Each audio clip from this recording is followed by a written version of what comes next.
Hello बच्चों, कैसे हो आप सब। Welcome back to our channel. My name is Priya और आज हम करेंगे हमारे D and F block elements के इंटेक्स्ट क्वेश्चंस, यानी जितने भी क्वेश्चंस आपके चैप्टर के बीच में गिवन है उनको आज हम कवर करेंगे। अगर किसी को भी डी और एफ ब्लॉक एलिमेंट्स में कोई डाउट है या कोई पर्टिकुलर टॉपिक समझना है तो उसके लिए आपको डिस्क्रिप्शन बॉक्स में प्लेलिस्ट का लिंक मिल जाएगा, आप वहां से उस पर्टिकुलर वीडियो को देख सकते हो। प्लस अगर किसी को कोई पर्टिकुलर क्वेश्चन समझना है तो उसके लिए भी आपको डिस्क्रिप्शन बॉक्स में टाइम स्टैम्प्स गिवन है, आप उस पर्टिकुलर क्वेश्चन को वहां पर क्लिक करके समझ सकते हो। So let's begin with question number 1। First question में क्या पूछा हुआ है? Silver atoms has completely filled d orbitals, that is 4d10 configuration in its ground state. How can you say that it is a transition element? देखो, first question में ये बोला है कि जब हम सिल्वर एटम की इलेक्ट्रॉनिक कन्फिग्रेशन देखते हैं इट इज 4d10, यानी कि जब आप किसी सिल्वर विच इज Ag, आप सिल्वर को Ag से रिप्रेजेंट करते हो, उसके लास्ट शेल की कन्फिग्रेशन देखते हो तो उसमें आपको 4d10 कन्फिग्रेशन मिलती है और S में आपको मिलता है 5s1, यानी आप जब इसके कन्फिग्रेशन को ऑब्जर्व करोगे आपको इस टाइप की कन्फिग्रेशन मिल रही है, विच मीन्स डी शेल तो हमारा कंप्लीटली फिल्ड है। ये ग्राउंड स्टेट की बात हो रही है। ग्राउंड स्टेट का मतलब है कि हमारे पास अभी एट पर्टिकुलर किसी ऑक्सीडेशन स्टेट की हम बात नहीं कर रहे हैं। तो इसमें ये पूछा हुआ है how can you say that it is a transition element. तो आप इसको ट्रांजिशन एलिमेंट की तरह कैटेगराइज कैसे कर सकते हो? क्योंकि ट्रांजिशन एलिमेंट की प्रॉपर्टीज में तो हमने समझा था कि जो डी ब्लॉक हमारे पास है, जो ये डी ऑर्बिटल हमारे पास है, ये कंप्लीटली फिल्ड नहीं होगा। इसके अंदर अप्रॉक्सीमेटली 0 से 9 तक, अप्रॉक्स भी नहीं मतलब 9 तक आपके पास इलेक्ट्रॉन्स की फिलिंग हो सकती है, बट यहाँ तो हमारे पास 10 इलेक्ट्रॉन्स है। तो इसे हम इस एलिमेंट को ट्रांजिशन एलिमेंट कैसे कैटेगराइज कर रहे हैं? उसका रीजन है कि जब हम इसको फर्दर ऑक्सीडाइज करते हैं, यानी इसके फर्दर ऑक्सीडेशन स्टेट्स को देखते हैं, that is Ag+1 and Ag+2, तो यहाँ पर हमें इलेक्ट्रॉनिक कन्फिग्रेशन मिलती है 4d10 5s0 और यहाँ इलेक्ट्रॉनिक कन्फिग्रेशन मिलती है 4d9 एंड 5s0।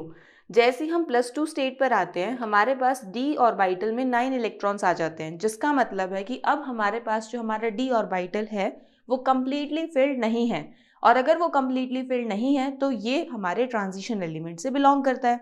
क्योंकि ट्रांजिशन एलिमेंट की जब हम डेफिनेशन देखते हैं तो उस डेफिनेशन में होता है कि आप किसी एलिमेंट को ट्रांजिशन एलिमेंट तभी कैटेगराइज कर सकते हो, सबसे पहले उसके अंदर इनकम्प्लीटली फिल्ड डी सबशेल होना चाहिए या फिर उसकी किसी पर्टिकुलर ऑक्सीडेशन स्टेट में ये होना चाहिए। तो हमें इसके ग्राउंड स्टेट में तो मिला नहीं, बट इसकी +2 ऑक्सीडेशन स्टेट में इनकम्प्लीटली फिल्ड डी ऑर्बिटल मिल गया। सो अब आप इस क्वेश्चन को आंसर कैसे करोगे? In ground state, electronic configuration of silver, which is Ag, is 4d10 5s1. मैंने सिर्फ ये लास्ट के शेल्स की इलेक्ट्रॉनिक कन्फिग्रेशन लिखी है, but it can show the 2 oxidation states which is +1 and +2। ये 2 ऑक्सीडेशन स्टेट शो कर सकता है, +1 एंड +2। +1 और +2 स्टेट दोनों में ही हमने इलेक्ट्रॉनिक कन्फिग्रेशन को रिप्रेजेंट करा है। Thus, Ag+2 shows incompletely filled d orbital, hence Ag और silver is a transition element, क्योंकि यहाँ पर हमें incompletely filled d orbital मिल रहा है। So this was your question number 1. Now let's move on to question number 2. Question number 2 में क्या पूछा हुआ है? In the series scandium to zinc, हमारे पास एक 3D सीरीज है जिसमें हमारे पास स्कैंडियम से लेके जिंक तक एलिमेंट्स हैं। The enthalpy of atomisation of zinc is lowest. Enthalpy of atomisation बताया कि जिंक की सबसे कम है which is 126 kilo joules per मोल, और इसका रीजन पूछा हुआ है वाई। सो जब हम एंथैल्पी ऑफ एटमाइजेशन की बात करते हैं पहले उसी को समझते हैं।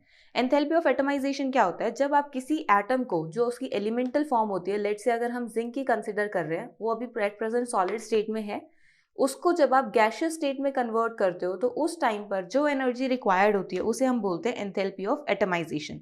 अब इसमें आपको क्या एनर्जी चाहिए? क्योंकि हमें पता है कि जब ये सॉलिड स्टेट में है तो ये अपने और फर्दर एटम्स के साथ बॉन्डेड है, जिसका मतलब है कि ये हमें क्या शो कर रहा है? बॉन्डिंग शो कर रहा है। और हमें पता है कि ये जो हमारे ट्रांजिशन एलिमेंट्स होते हैं ये और कुछ नहीं मेटल्स होते हैं, विच मीन्स कि यहाँ पर हमें मेटेलिक बॉन्डिंग दिखेगी, और मेटेलिक बॉन्डिंग हमें पता है अनपेड इलेक्ट्रॉन्स की वजह से होती है, जिसमें हमें पता है कि जितने ज्यादा number of unpaired electrons increase होते हैं उतनी ही हमारी बॉन्डिंग इंक्रीज होती है, क्योंकि उतनी ही स्ट्रॉन्ग बॉन्डिंग होती जाती है हमारी, क्योंकि हमें पता है कि जो बॉन्डिंग होती है वो वैलेंस शेल के इलेक्ट्रॉन्स की वजह से होती है। लेट्स से ये एक वैलेंस शेल है और ये एक वैलेंस शेल है। अगर इसमें 2 इलेक्ट्रॉन्स है तो ये सामने वाले 2 ही इलेक्ट्रॉन्स के साथ बॉन्ड बनाएगा, लेकिन अगर इसमें 4 इलेक्ट्रॉन्स है तो सामने वाले 4 इलेक्ट्रॉन्स के साथ ये बॉन्डिंग शो करेगा।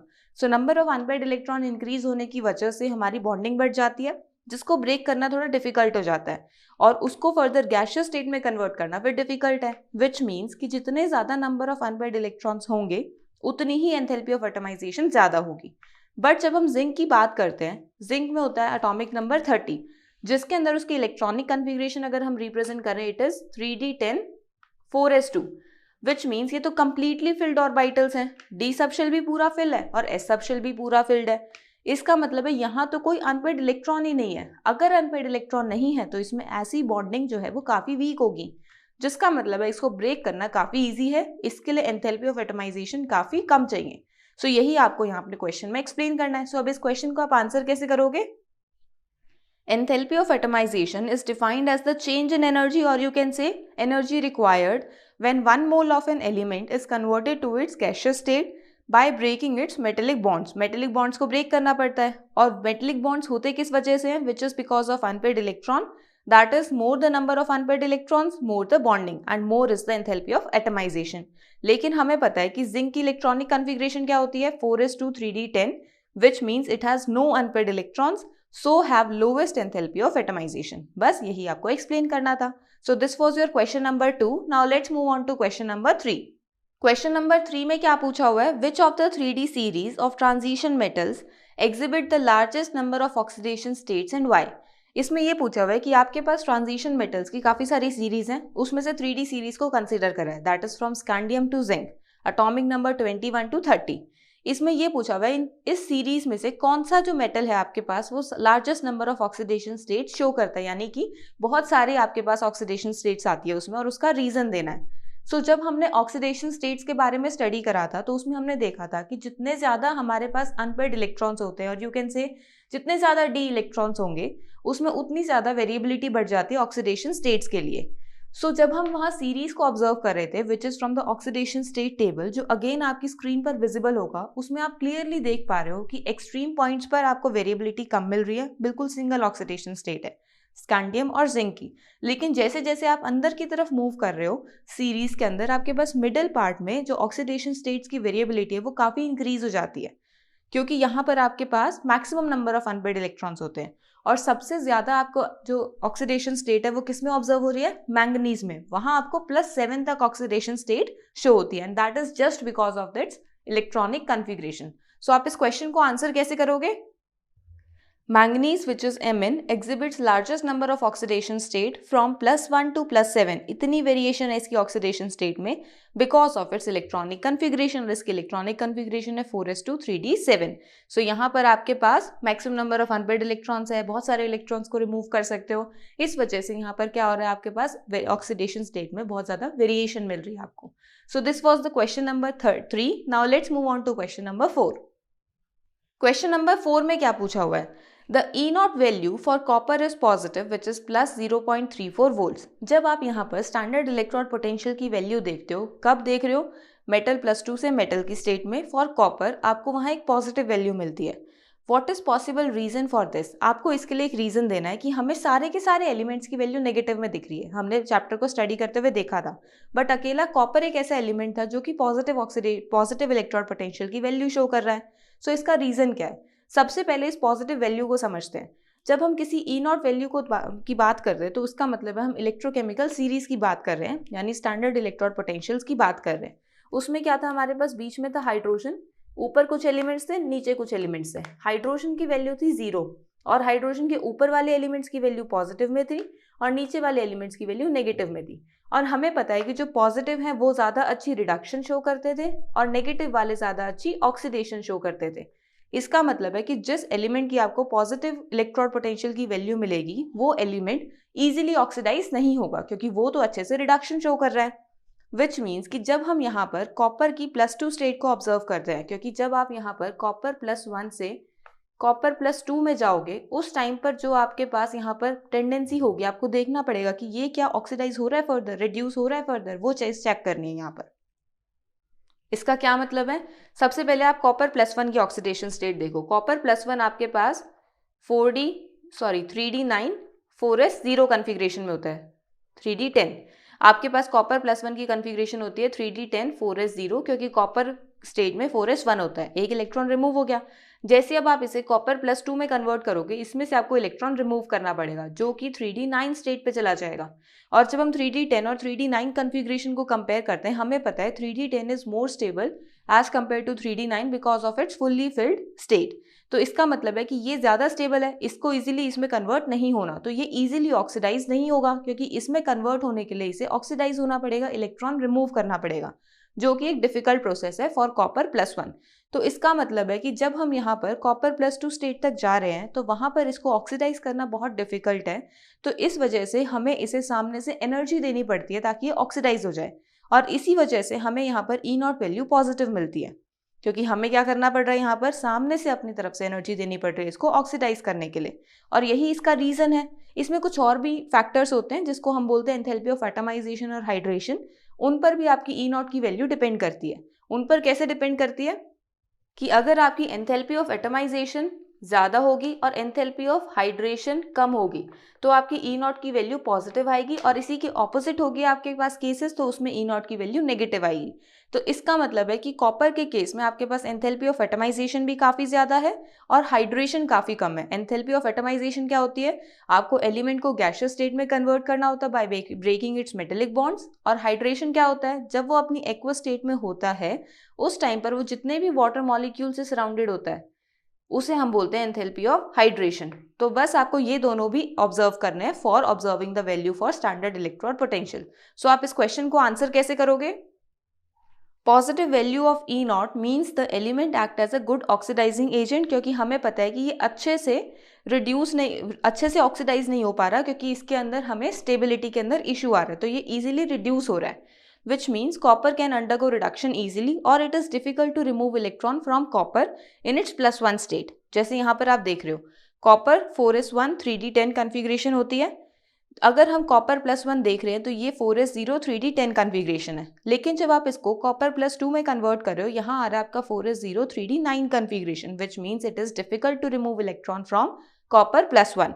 तो इस वजह से हम बोलते हैं कि यहाँ कॉपर +1 जो होता है ना ये ईजिली ऑक्सीडाइज नहीं हो पा रहा, वो रिड्यूस इजीली हो सकता है, यानी वापस आ सकता है, लेकिन इधर जाना थोड़ा डिफिकल्ट है। तो इसमें हम इसे जैसे इसको बोल सकते हैं कि यहाँ पर इसकी वैल्यू हमें क्या दिखती है, एक पॉजिटिव वैल्यू मिलती है। आप इसको यहाँ पर कॉपर की जगह कॉपर +1 कंसिडर करो, क्योंकि ये ऑक्सीडाइज इलेक्ट्रॉन रिमूव करना इसमें थोड़ा डिफिकल्ट प्रोसेस है। So and E0 value also depends upon enthalpy of atomisation and enthalpy of hydration, जैसे हमने डिस्कस करा था। And copper has high enthalpy of atomisation and low enthalpy of hydration, जिसको हम रिस्पॉन्सिबल बोलते हैं for positive E0 value. So this is the reason कि why E0 value for copper is positive. यहाँ पर भी आप अपनी +1 स्टेट रखना, क्योंकि it is difficult to remove electron from copper +1। Copper से तो इजीली आप इलेक्ट्रॉन को रिमूव कर सकते हो to achieve a stable state. So this was your question number 4। Now let's move on to question number 5। Question number 5 में क्या पूछा हुआ है, how would you account for irregular variation of ionisation enthalpy first and second in the first series of transition elements. आपको यहाँ पर ये पूछा हुआ है कि जब हम आयनाइजेशन एंथैल्पी को ऑब्जर्व करते हैं for the first series in transition element that is from scandium to zinc, तो हमें बहुत ज़्यादा इरेगुलरिटी मिलती है उसकी फर्स्ट और सेकेंड आयनाइजेशन एंथैल्पी में। उसका रीज़न क्या है, सबसे पहले हम यहाँ पर आयनाइजेशन एंथैल्पी को समझते हैं। आयनाइजेशन एंथैल्पी क्या होता है, आयनाइजेशन वर्ड से ही आप समझो, किसी भी एलिमेंट को आयनाइज करने के लिए जो एनर्जी चाहिए होती है उसे हम बोलते हैं आयनाइजेशन एंथैल्पी, यानी उसमें से इलेक्ट्रॉन्स को रिमूव करना है। अब अगर हम उसमें से इलेक्ट्रॉन्स को रिमूव कर रहे हैं तो उसका मतलब है कि सब कुछ उसकी इलेक्ट्रॉनिक कन्फिग्रेशन पे डिपेंड करता है। अगर हमने कहीं पर स्टेबल इलेक्ट्रॉनिक कन्फिग्रेशन को अचीव कर लिया तो उसका मतलब है कि वहां से फर्दर इलेक्ट्रॉन को रिमूव करना डिफिकल्ट है, तो वहां पर आपको थोड़ी ज़्यादा एनर्जी प्रोवाइड करनी पड़ेगी, और वही रीज़न है उसकी इरेगुलर वेरिएशन का। सो बस आपको यही एक्सप्लेन करना है यहाँ पर। सो आप आंसर कैसे करोगे इस क्वेश्चन को, ionisation enthalpy is the amount of energy required to ionise और remove an electron from the element and it depends upon electronic configuration of element.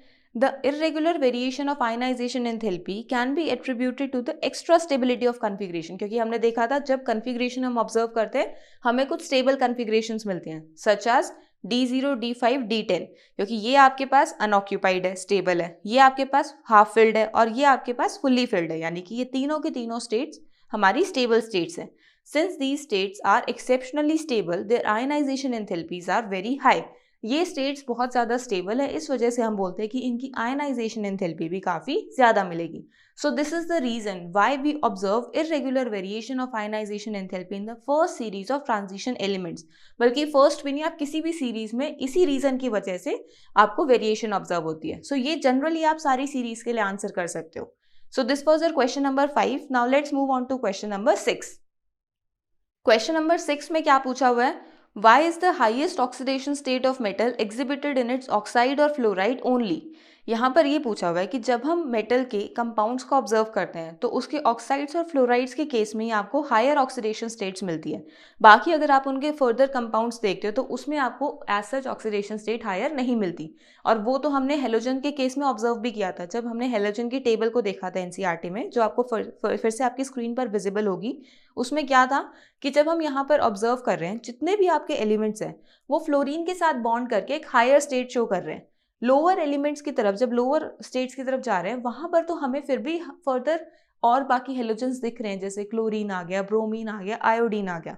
But जितने भी टॉप वाले आपके पास ऑक्सीडेशन स्टेट के एलिमेंट्स हैं, हाईएस्ट ऑक्सीडेशन स्टेट वाले, वो सारे के सारे फ्लोरीन के साथ बॉन्ड बना रहे हैं. और सिमिलरली हमने ऑक्सीजन के साथ भी देखा था. अब इसका रीजन क्या था? हमने देखा था कि जब हम फ्लोराइड की बात करते हैं या ऑक्साइड की बात करते हैं, पहले तो ये दोनों काफ़ी इलेक्ट्रोनेगेटिव एलिमेंट्स हैं. इलेक्ट्रोनेगेटिव एलिमेंट्स का मतलब है कि इनके पास टेंडेंसी है इलेक्ट्रॉन्स को अपनी तरफ पुल करने की, तो ये इजीली मेटल्स को ऑक्सीडाइज कर देते हैं. दूसरा रीजन क्या होता है हमारे पास कि जब हम इसकी बॉन्डिंग को ऑब्जर्व करते हैं, ऑक्साइड्स और फ्लोराइड्स दोनों ही काफ़ी स्ट्रॉन्ग बॉन्ड्स बनाते हैं क्योंकि उन्हें ब्रेक करना डिफिकल्ट होता है. हमने ये भी पढ़ा था कि फ्लोराइड्स की बॉन्ड एंथैल्पी और लेटिस एनर्जी भी काफ़ी ज़्यादा होती है. इस वजह से फ्लोराइड्स एक स्टेबल स्टेट की फॉर्मेशन करते हैं, स्टेबल कंपाउंड की फॉर्मेशन करते हैं. सिमिलरली जब हम ऑक्साइड्स के बॉन्ड की बात करते हैं, ऑक्साइड्स मल्टीपल बॉन्ड्स बनाने की टेंडेंसी रखते हैं, जिसका मतलब है वो फ्लोरीन से भी ज़्यादा स्ट्रॉन्ग बॉन्ड्स बना लेते हैं. जिस रीज़न से हम ये बोलते हैं कि ऑक्साइड्स और फ्लोराइड्स हमारे मेटल्स को एक हायर ऑक्सीडेशन स्टेट्स शो करने की टेंडेंसी रखते हैं. सो अब इस क्वेश्चन को आप आंसर कैसे करोगे?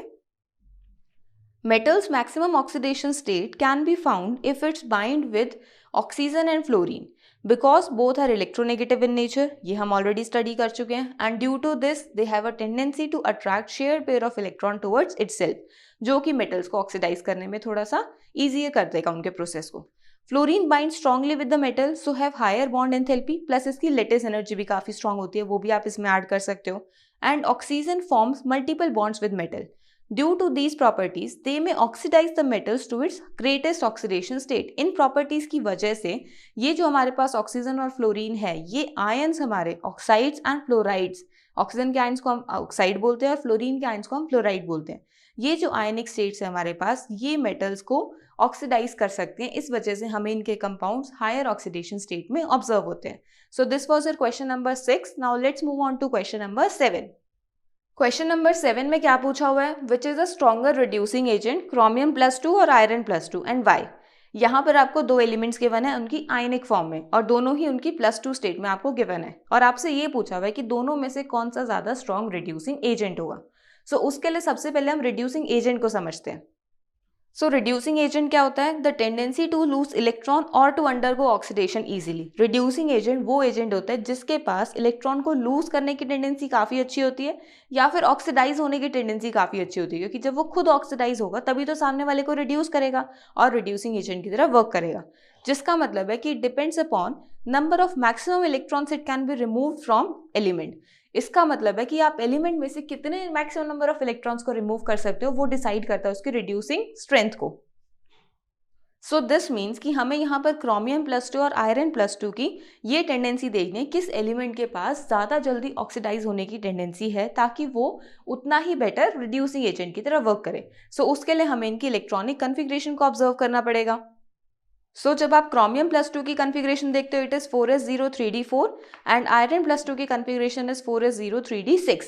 अब हमें इन दोनों ही स्टेट्स में देखना है कि कौन से एलिमेंट जो है वो इजीली ऑक्सीडाइज हो जाएगा. यानी कि if we look for oxidation of chromium +2 and iron +2, आपको कुछ इस टाइप से रिएक्शन मिलती है. क्रोमियम +2 से +3 में जाता है बाय लूजिंग एन इलेक्ट्रॉन और आयरन +2 से +3 में जाता है by losing an electron. Chromium में जब हम +3 स्टेट में जाते हैं हमारे पास इलेक्ट्रॉनिक कन्फिग्रेशन होती है 4s0 3d3 और आयरन में हमारे पास कॉन्फ़िगरेशन में आता है 4s0 3d5। अब जब हम इन दोनों कॉन्फ़िगरेशंस को देखते हैं तो हमें लगता है कि 3d5 configuration is very stable, क्योंकि ये हाफ फिल्ड है, तो ये इजीली कन्वर्ट हो जाएगा। तो ये अच्छे ऑक्सीडेशन रिएक्शन को शो कर रहा है, और अगर ये अच्छे से ऑक्सीडाइज हो रहा है तो ये उतना ही अच्छा रिड्यूसिंग एजेंट होगा। हमें इसके जो हम ये कॉन्फ़िगरेशन देख रहे हैं इससे हमें ये ऑब्जर्वेशन मिलती है। बट यहाँ पर हम बात किसकी कर रहे हैं, हमारे डी ऑर्बिटल्स की।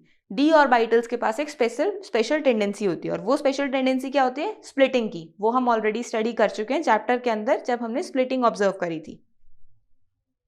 यानी कि देखो हमें ये स्टेबल कॉन्फ़िगरेशन लग रही थी, but for D orbital it show splitting. D orbital हमारा स्प्लिट हो जाता है T2G और EG ऑर्बिटल्स में। ये हमने देखा था कि जैसे ही हमारे पास डी ऑर्बिटल्स के पास ये डी ऑर्बिटल्स हैं, इन्हें एक्स्ट्रा एनर्जी मिलती है, ये स्प्लिट हो जाते हैं T2G एंड EG के अंदर। ये हमारे पास है T2G और ये EG ऑर्बिटल्स हैं, ये स्प्लिटिंग होती है। अब इन स्प्लिटिंग की वजह से अब इसके अंदर हम फर्दर इलेक्ट्रॉन्स की फिलिंग करेंगे। तो जब हम D3 कॉन्फ़िगरेशन देखते हैं तो वो होता है T2G3, और वहीं जब हम D5 कॉन्फ़िगरेशन देखते हैं तो वो होता है T2G3 EG2 कॉन्फ़िगरेशन।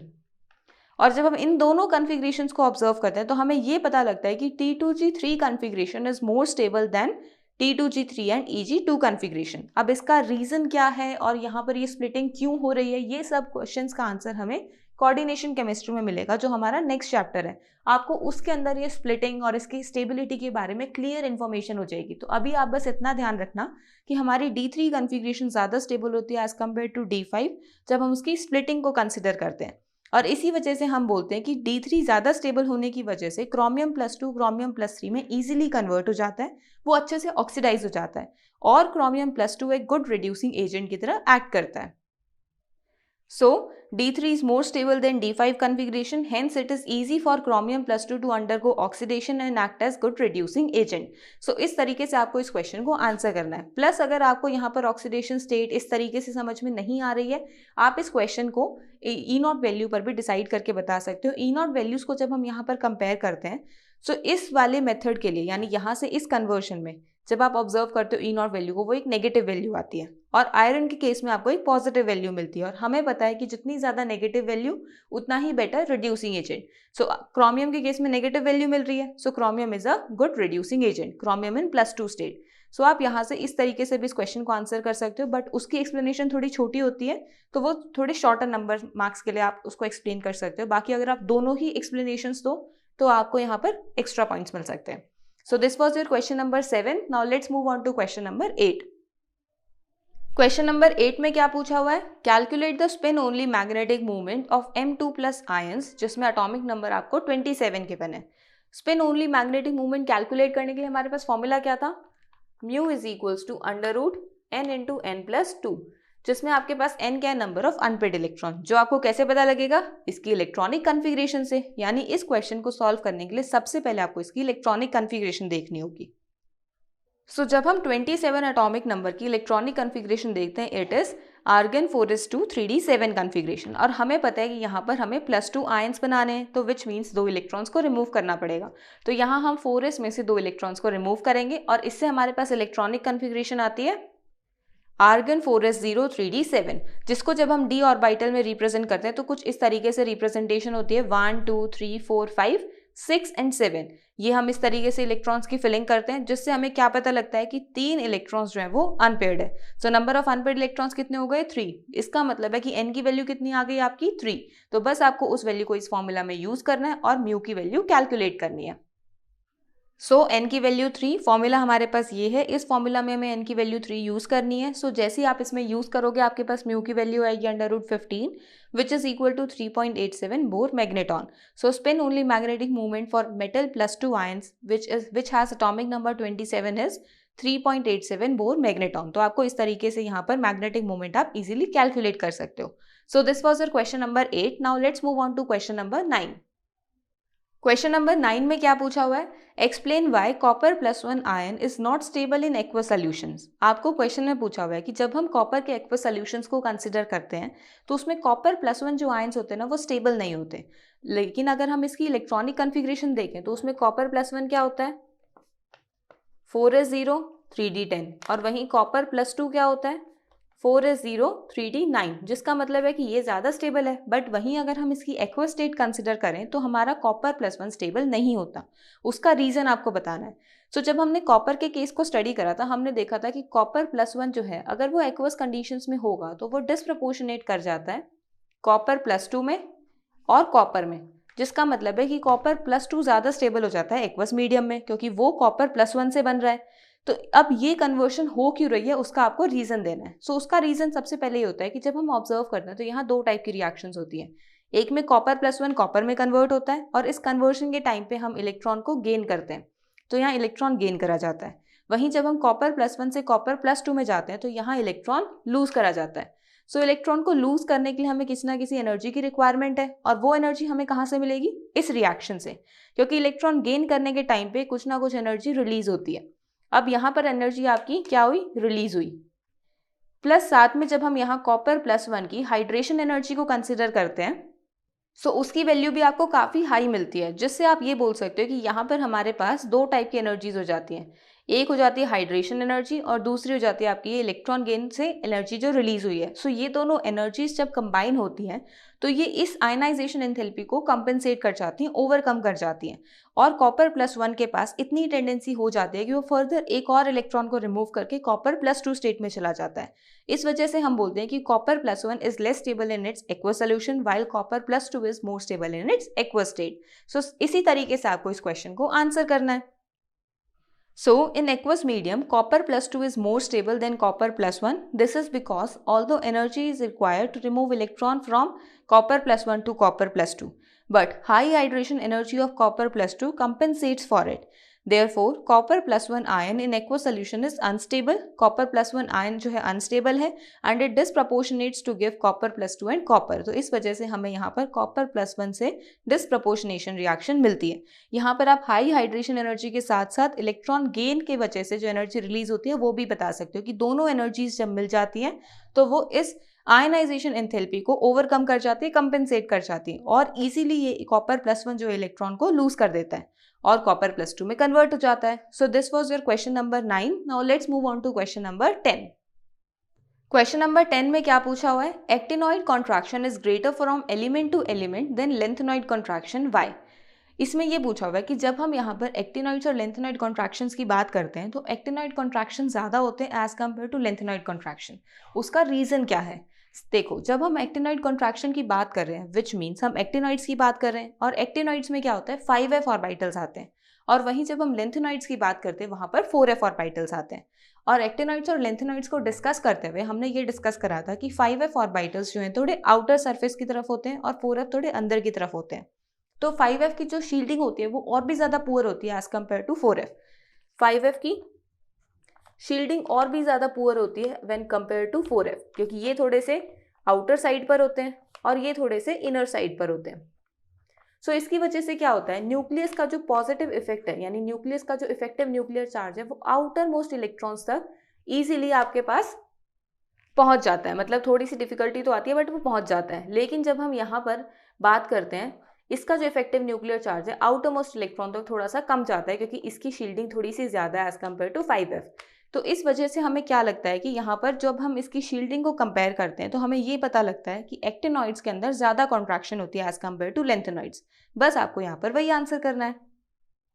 सो आप इस क्वेश्चन को आंसर कैसे करोगे, in actinoids 5f orbitals are filled, these 5f orbitals have a poor shielding effect than 4f orbitals in lanthanoids. Thus, the effective nuclear charge experienced by electrons in valence shell, outermost shell है जो, in case of actinoids is much more than that experienced by lanthanoids, क्योंकि यहाँ पर हमें shielding का difference मिलता है। Hence, the size contraction in actinoids is greater as compared to that in lanthanoids। और इसी वजह से हम बोलते हैं कि actinoid contraction is greater as compared to lanthanoid contraction। So, this was your question number 10, and with this, all the in-text questions are covered। I hope आपको सारे के सारे क्वेश्चन समझ आ गए होंगे। अगर कोई भी डाउट है तो आप कमेंट सेक्शन में पूछ सकते हो। So if you like the video then do like and share the video and also subscribe to our channel. Thank you.